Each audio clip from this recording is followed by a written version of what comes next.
This study includes socio-cultural aspects of death and dying. Thanatology, this subject, how did it came into existence? How the subject evolved? Let's see a brief history of this subject. One of the co-winners of the 1908 Nobel Prize in Biochemistry, Russian biologist Eli Metchnikoff, first proposed the nature of man in his book The Nature of Man, published in 1903. Thanatology is a concept of this discipline. In 1948, the Nobel Prize winner in literature, the famous poet and literary critic T.S. Eliot, was the first to advocate in 1955 that death education and sex education are equivalent, important and necessary. So all the educations are there. Among them, death education is as equal or as important as other studies. So in 1955, Eliot having said that, in the US, they wanted to implement this study. In 1959, Professor Herman Pfeiffer of the University of Southern California School of Medicine published a book, The Meaning of Death. It was edited by him. This book aroused enthusiastic response and echoes from all walks of life, thus starting the promotion of education in the United States and opportunities for death education. In 1969, the famous American psychiatry and thanatology expert Dr. Elizabeth Kubler-Ross published her book on death and dying. In this book, the epoch-making 5-stage theory of death is proposed for the first time. And it is also for the first time that the death psychology and death phenomenon are systematically explored, researched and discussed. So it was in 1969. The subject as such evolved. Why? Why do we need this subject? Why do we need thanatology? Because this society is no more a religious society anymore. We all know that in the history,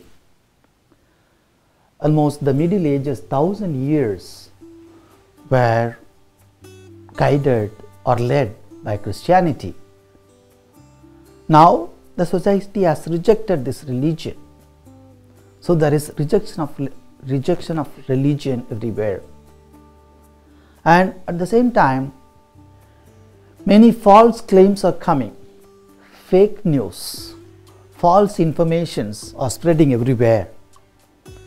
So we want to know what is true and how to attain this truth. Thirdly, we need to learn to look at the death positively. A positive approach towards death. It's not just being afraid and keeping away and getting away from death. No, it's understanding death and having a positive approach towards death. And dying is not entirely so bad. There is dignity in dying. The person, until his last breath, is a person.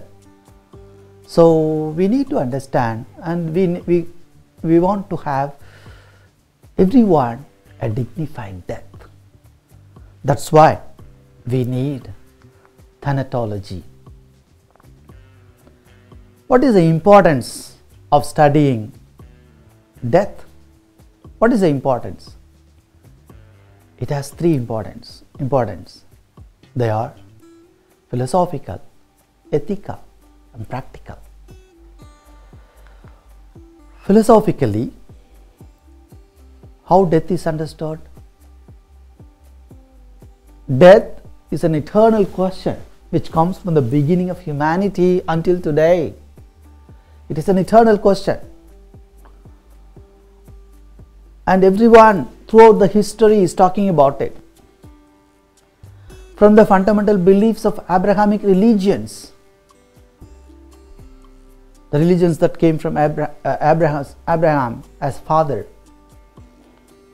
Judaism, Islam, Christianity, all these three religions are talking about death. And after death, they will go to heaven. Abrahamic religions promise heaven. And Eastern religions, or all the Eastern parts, emphasize on reincarnation. Life is not an end once for all. Life continues.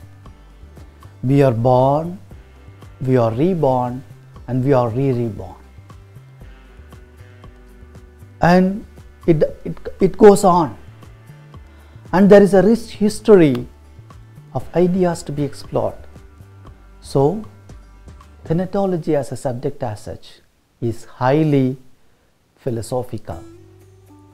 Secondly, the subject thanatology, studying this is ethical because death is controversial and embodies a plethora of emotionally charged issues such as the right approach to palliative care, assisted suicide, and passive euthanasia. And students will be exposed to these issues through the media. You know better. Everywhere we see. And there are many ethical questions. There are many questions that come. Why? Why this happens to this person? How he ends his life? How to approach? There are plenty of ethical questions arises when leaving a sick person to die and to approach death. Ethical approach also has, teachers do not necessarily have answers to all the questions of students. Still, they can provide a starting point by explaining why these issues are susceptible and so often debated by social commentators, faith groups, and politicians. Here, we are not here to judge right or wrong, but rather students must be exposed why the different people have different answers. And thirdly, thanatology has practical implications. Why? People panic, overreact, or get overprotective when death occurs, or just gets mentioned, or becomes apparent. Oh my God, it's a shock. The Beware one recount how friends avoided them, or people became overly emotional when they are trying to get back to some semblance of normality. People get emotional. So, studying about thanatology, studying the subject as such, has practical implications. Another practical implication is this aversion of facing up to death obviously causes more problems than it solves and arguably results in death's taboo status in our culture. This avoidance or aversion towards death keeps us away and makes us aloof to death. Perhaps addressing this social awareness through education could make the discussion about death more open, rational, and less daunting. That's why we need the subject thanatology.